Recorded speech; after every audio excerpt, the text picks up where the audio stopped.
Good morning everyone. मैं अजय पाल यादव, व्याख्याता इतिहास। हमने अब तक 2 लेसन कंप्लीट पढ़ चुके हैं। एक संघर्षकालीन भारत अध्याय 2 और एक केंद्र सरकार अध्याय 6। दोनों पूरे लेसन कंप्लीट पढ़ चुके हैं।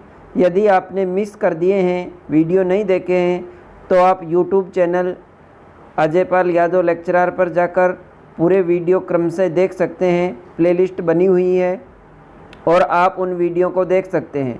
दोनों परीक्षा की दृष्टि से बहुत इम्पोर्टेंट लेसन है। आज हम नया लेसन शुरू कर रहे हैं। सामाजिक विज्ञान कक्षा 10 अध्याय 7 और ये है राज्य सरकार।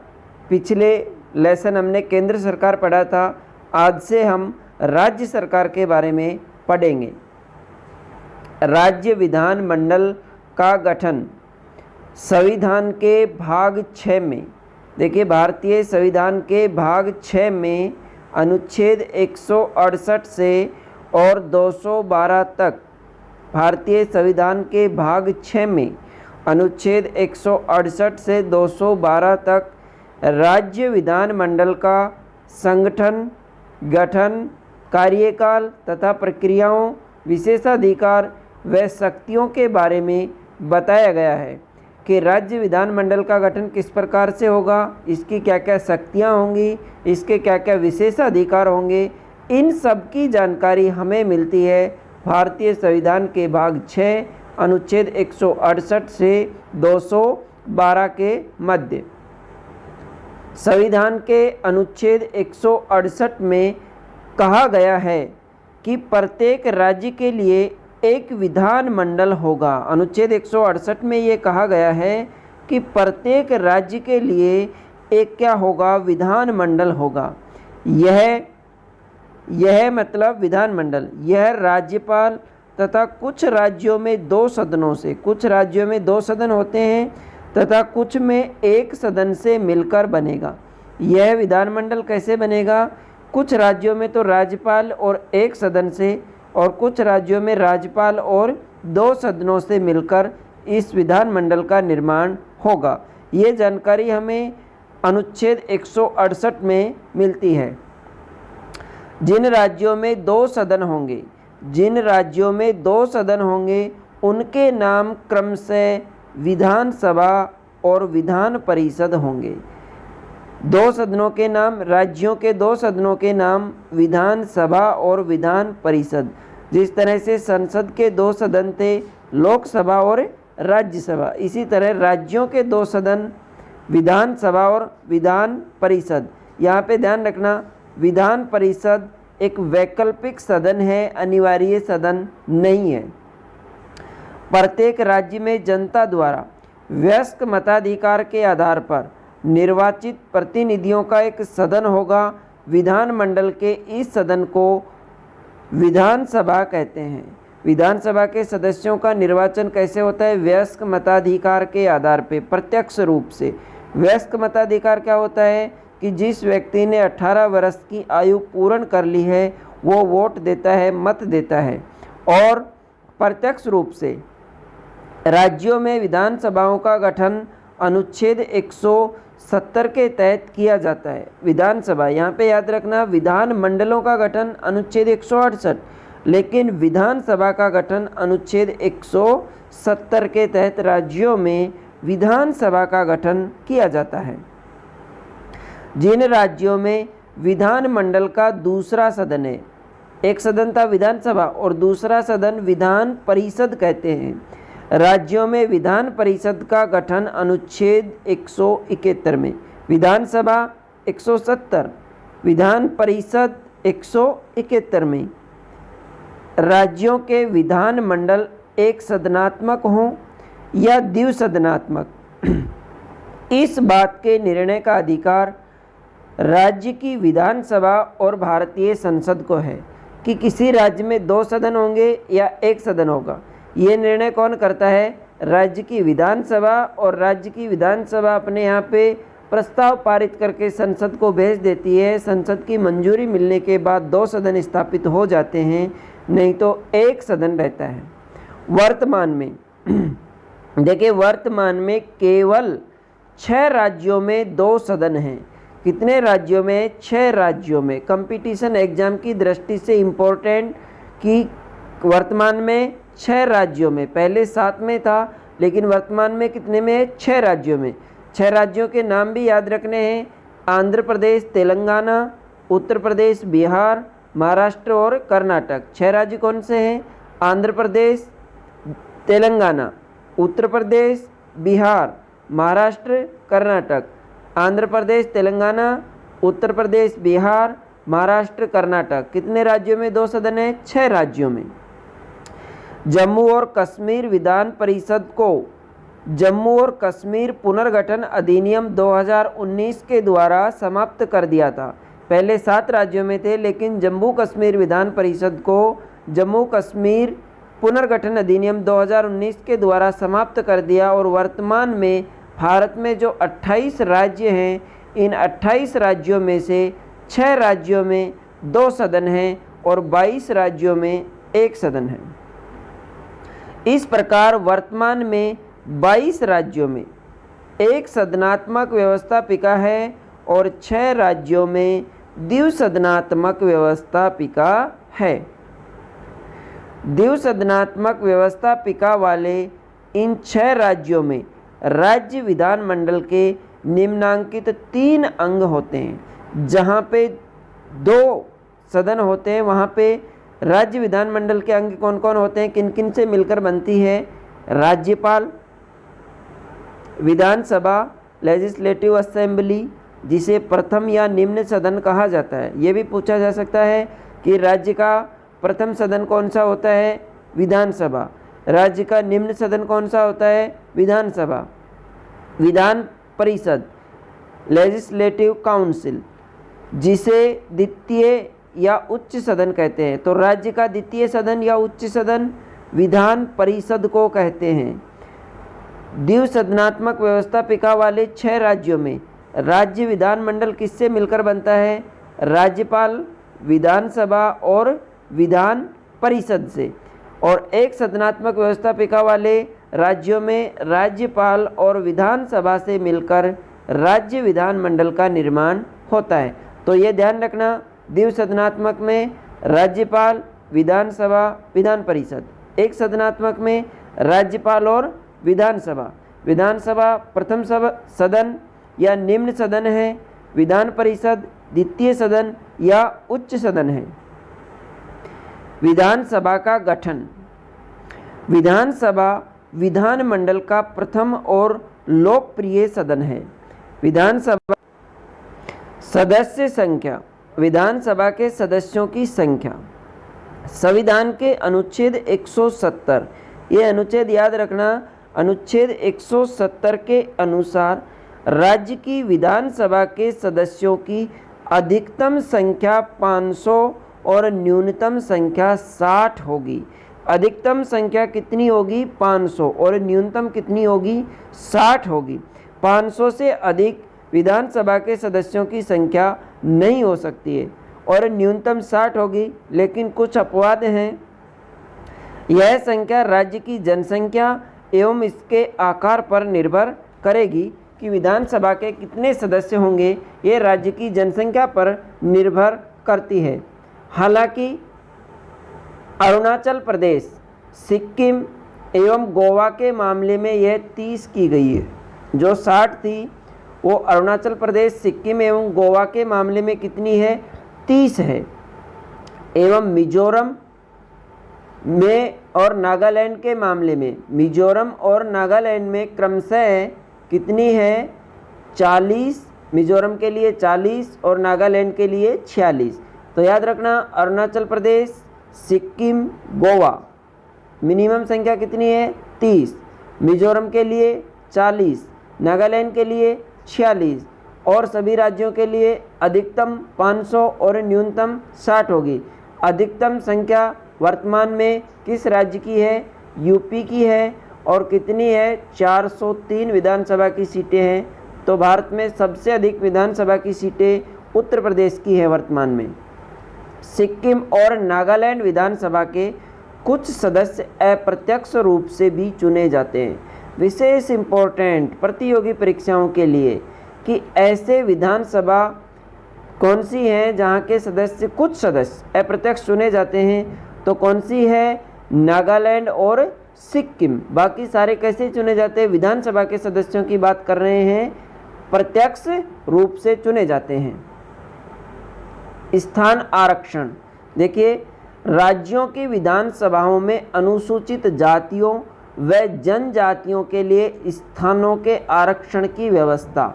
104वां संविधान संशोधन हुआ 2019 के, और इसके अनुसार जनवरी 2030 ईस्वी तक के लिए है। पहले ये जनवरी 2020 में समाप्त होने वाला था, लेकिन 104वें संविधान संशोधन के द्वारा इसको 10 वर्ष के लिए बढ़ा दिया गया है। और अब ये कब तक है? जनवरी 2030 के लिए, कि विधानसभाओं में अनुसूचित जातियों व जनजातियों के लिए स्थानों के आरक्षण की व्यवस्था की गई है। कौन से संविधान संशोधन के द्वारा? 104वें संविधान संशोधन 2019 के द्वारा इसको जनवरी 2030 तक के लिए बढ़ा दिया है। नोट 95वें संवैधानिक संशोधन 2009 जो जनवरी 2020 में समाप्त हो गया है। एक विशेष कंडीशन रही इसमें, 104वें संविधान संशोधन 2019 के द्वारा विधानसभा और लोकसभा में SC ST के आरक्षण को तो जनवरी 2030 तक बढ़ा दिया है, लेकिन आंग्ल भारतीय, याद रखना, आंग्ल भारतीय समुदाय के प्रतिनिधित्व को समाप्त कर दिया है। कब समाप्त कर दिया? जनवरी 2020 में, क्योंकि 95वां संविधान संशोधन 2009 जनवरी 2020 तक बढ़ाया गया था और अब उसमें संशोधन नहीं किया गया है। तो आंग्ल भारतीय सदस्यों का जो प्रतिनिधित्व था कि 2 सदस्य राष्ट्रपति लोकसभा में मनोनीत कर सकता था, 1 सदस्य राज्यपाल विधानसभा में मनोनीत कर सकता था, वो प्रतिनिधित्व अब समाप्त हो गया है। निर्वाचन पद्धति, विधानसभा के सदस्यों का चुनाव प्रत्यक्ष रूप से वयस्क मताधिकार के आधार पर होता है। और वह वयस्क मताधिकार क्या होता है ये बता दिया है। तो कैसे होता है? प्रत्यक्ष रूप से वयस्क मताधिकार के आधार पर होता है। विधानसभा के सभी निर्वाचन क्षेत्र एकल सदस्यीय होते हैं, यानी एक विधानसभा से एक ही सदस्य चुना जाता है। राजस्थान की बात करें तो राजस्थान में विधानसभा सीटों की संख्या कितनी है? वर्तमान में 200 सीटें विधानसभा की राजस्थान में। विधानसभा सदस्यों की योग्यताएं, कि कौन व्यक्ति विधानसभा के चुनाव लड़ सकता है, उसमें क्या क्या योग्यताएं होनी चाहिए। वह भारत का नागरिक हो। भारत का नागरिक ही विधानसभा के लोकसभा के चुनाव लड़ सकता है, न्यायाधीश बन सकता है। दूसरे देश के नागरिकों को यह अधिकार नहीं दिया गया है। वह भारत का नागरिक हो, उसकी आयु कम से कम 25 वर्ष हो। 25 वर्ष से कम आयु का व्यक्ति चुनाव नहीं लड़ सकता। वह भारत सरकार या राज्य सरकार के अधीन लाभ का पद धारण किए हुए न हो। ये लाभ का पद बताया था पिछले पार्ट में कि ऐसा पद जिससे किसी व्यक्ति को सरकारी सुविधाएं मिलती हों या वेतन मिलता हो या उसको कोई सरकारी अधिकार मिलते हैं, तो वो पद लाभ का पद होता है। और इसको संविधान में परिभाषित नहीं किया गया है, लेकिन न्यायालय के निर्णय के द्वारा इसको परिभाषित किया गया है कि जिसके द्वारा सरकार को, जो सरकारी अथॉरिटी इस पद को देती है, अर्थात सरकार के द्वारा ये पद दिया जाता है, सरकार हटा सकती है, सरकार की सुविधाएं मिलती हैं, तो वो पद लाभ का पद कहलाता है। तो वह व्यक्ति लाभ का पद भी धारण किए हुए न हो, वह न्यायालय द्वारा पागल या दिवालिया घोषित न किया गया हो और वह संसद या राज्य के विधानमंडल द्वारा निर्धारित शर्तों की पूर्ति करता हो। ये कंडीशन होनी चाहिए। अगर वो व्यक्ति इन सभी योग्यताओं को पूरी कर रहा है कि भारत का नागरिक भी है, उसकी आयु 25 वर्ष से अधिक भी है और वह न्यायालय द्वारा पागल या दिवालिया घोषित किया गया नहीं है, वह लाभ के पद पर भी नहीं है और संसद ने, विधानमंडल ने जो निर्धारित शर्तें बना रखी है वह भी पूरी कर रहा है, तो वो व्यक्ति विधानसभा का सदस्य बनने के योग्य है। सदस्यों की सदस्यता का अंत, यदि कोई सदस्य बन गया तो सदस्य बनने के बाद भी उसको सदस्यता से हटाया समाप्त की जा सकती है, अर्थात उसकी सदस्यता का अंत किया जा सकता है। कैसे? देखिए, विधानमंडल के दोनों सदनों की सदस्यता का अंत निम्न में से किसी भी परिस्थिति में हो जाता है। कैसे होता है? कोई भी व्यक्ति यदि राज्य विधानमंडलों के दोनों सदनों का, दोनों सदन यहाँ पे विधान परिषद और विधानसभा, दोनों सदनों का सदस्य निर्वाचित हो जाता है तो उसे एक सदन से त्याग पत्र देना होगा। इस प्रकार कोई भी व्यक्ति राज्य के विधानमंडल और संसद दोनों का एक साथ सदस्य नहीं रह सकता है। यदि वो राज्य के दोनों विधानमंडलों का सदस्य बन जाता है या संसद का या राज्य विधानमंडल का सदस्य बन जाता है तो उसको एक से त्याग पत्र देना होगा, क्योंकि वो दोनों का सदस्य नहीं रह सकता है। कोई भी व्यक्ति या कोई भी सदस्य यदि विधानमंडल के संबंधित सदन की बैठक में सदन की आज्ञा के बिना लगातार 60 दिन तक अनुपस्थित रहता है तो उसकी सदस्यता समाप्त हो जाती है। 60 दिन तक लगातार वो सदन में अनुपस्थित रहता है तो भी उसकी सदस्यता समाप्त हो जाती है। यदि किसी सदन का सदस्य हो चुकने के बाद, मतलब सदस्य बनने के बाद, उसमें सदस्यता के लिए निर्धारित योग्यता नहीं रह जाती है, अर्थात निर्धारित योग्यता नहीं है और वो सदस्य बन गया तो उसमें कोई निर्धारित अयोग्यता पैदा हो जाती है कि 2 का सदस्य बन जाता है, 60 दिन अनुपस्थित रहता है तो सदस्यता उसकी क्या हो जाती है? समाप्त हो जाती है। तो इस प्रकार से विधानमंडल का सदस्य बनने के बाद किसी सदस्य की सदस्यता समाप्त हो जाती है। कार्यकाल, राज्य विधानसभा का कार्यकाल 5 वर्ष का होता है। कितने वर्ष का होता है? 5 वर्ष का। राज्यपाल द्वारा इसे समय से पूर्व भी भंग किया जा सकता है। जिस प्रकार लोकसभा को राष्ट्रपति समय से पूर्व भंग कर देता है प्रधानमंत्री की सलाह से, इसी प्रकार राज्यपाल भी मुख्यमंत्री की सलाह पर इसको समय से पूर्व भंग कर सकता है। परंतु यदि संकट काल की घोषणा प्रवर्तन में हो, यानी आपातकाल की घोषणा हो रही है, तो संसद विधि द्वारा विधानसभा का कार्यकाल बढ़ा सकता है। और वो कितने वर्ष के लिए बढ़ाएगा? एक बार में 1 वर्ष से अधिक नहीं होगा। तो विधानसभा का कार्यकाल बढ़ाया जा सकता है किसके द्वारा? संसद के द्वारा। और वो अधिकतम एक बार में कितना होगा? 1 वर्ष होगा। किसी भी अवस्था में संकट काल की घोषणा समाप्त हो जाने के बाद 6 माह से अधिक नहीं होगा। तो यदि आपातकाल की घोषणा समाप्त हो जाती है तो यह अवधि 6 माह से अधिक नहीं होगी। तो कार्यकाल कितना होता है? सामान्य परिस्थितियों में 5 वर्ष। पदाधिकारी, अनुच्छेद 178 के अनुसार प्रत्येक राज्य की विधानसभा के 2 मुख्य पदाधिकारी होते हैं। यहाँ पे हम ध्यान रखना, बात कर रहे हैं विधानसभा की, तो विधानसभा के 2 मुख्य पदाधिकारी होते हैं। एक होता है स्पीकर, अध्यक्ष, और दूसरा कौन होता है? उपाध्यक्ष। यदि हम राजस्थान विधानसभा के अध्यक्ष की बात करें तो वर्तमान में राजस्थान विधानसभा के अध्यक्ष श्रीमान CP जोशी हैं। तो एक अध्यक्ष होता है और एक उपाध्यक्ष होता है अनुच्छेद 178 के अनुसार। अध्यक्ष और उपाध्यक्ष दोनों का चुनाव विधानसभा के सदस्य अपने सदस्यों में से ही करते हैं। अध्यक्ष और उपाध्यक्ष कैसे चुने जाते हैं? कि दोनों का चुनाव विधानसभा के सदस्य अपने सदस्यों में से ही करते हैं तथा इनका कार्यकाल विधानसभा के कार्यकाल तक होता है। किसका? अध्यक्ष और उपाध्यक्ष का कार्यकाल भी विधानसभा के कार्यकाल तक होता है।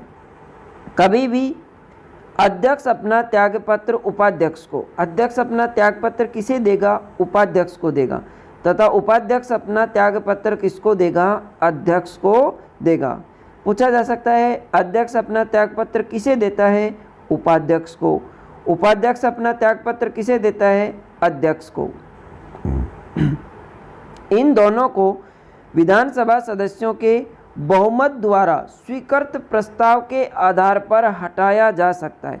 अध्यक्ष और उपाध्यक्ष को विधानसभा सदस्यों के बहुमत द्वारा एक प्रस्ताव पारित करके हटाया जा सकता है, किंतु इस प्रकार के प्रस्ताव की सूचना 14 दिन पूर्व अध्यक्ष या उपाध्यक्ष, मतलब जिसके विरुद्ध यह प्रस्ताव लाया जा रहा है, उसको इस प्रस्ताव की सूचना देनी होती है। कितने दिन पूर्व? 14 दिन पूर्व सूचना के आधार पे। यदि प्रस्ताव पारित हो जाता है तो उनको पद से हटाया जा सकता है। तो आज के वीडियो में इतना ही, और ये परीक्षा की दृष्टि से ये भी इम्पोर्टेंट लेसन है। केंद्र सरकार भी बहुत ही इम्पोर्टेंट लेसन था प्रतियोगी परीक्षाओं के लिए भी। तो आप जब तक आपका एग्ज़ाम नहीं होता है, लगातार आप पढ़ाई जारी रखना। 2 लेसन के वीडियो में पहले अपलोड कर चुका हूँ, संघर्षकालीन भारत अध्याय 2 और केंद्र सरकार अध्याय 6। आपने यदि उन वीडियो को नहीं देखे हैं तो उनको भी देखिए, और वीडियो देखने के बाद आप रोज़ाना की जो पाठ के क्वेश्चन दे रखे हैं उनको सोल्व करने की कोशिश कीजिए, तभी ये हमारा वीडियो बनाना और आपका देखना सार्थक होगा। आज के लिए इतना ही। अगर आपको वीडियो पसंद आए तो वीडियो को लाइक करना, शेयर करना, चैनल सब्सक्राइब करना, और कोई समस्या हो तो कमेंट करना। धन्यवाद।